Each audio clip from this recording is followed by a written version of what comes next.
नहमदुहु व नसल्ली अला रसूलिहिल करीम।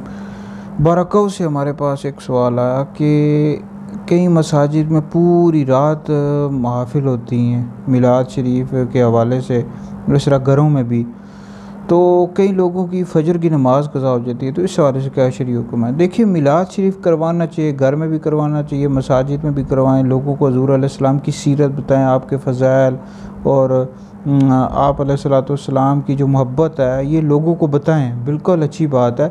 लेकिन पूरी रात महफ़िल नहीं करनी चाहिए। इसकी वजह यह है, देखा ये गया है कि अक्सर तौर पर 2-2:30 बजे तक महफ़िल होती है और फिर उसके बाद लोग घर जाकर सो जाते हैं, तो फिर फ़जर की नमाज़ उनकी क़ज़ा हो जाती है। तो इस हवाले से यह है कि आप 2-2.5 घंटे महफ़िल करवाएं और उसके बाद महफ़िल ख़त्म कर दें, घर में भी ख़त्म कर दें और मस्जिद में भी ख़त्म कर दें।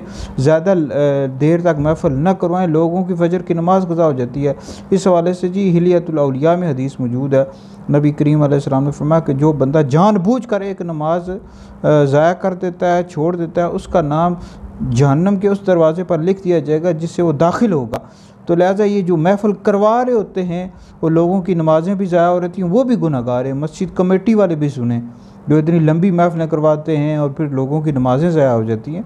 लिहाजा महफ़िल करवाएं लेकिन मुख्तसर करवाएं, ठीक है जी। लंबी महफ़िल हरगिज़ भी ना करवाएं, लोगों की नमाज ज़ाया नहीं होनी चाहिए।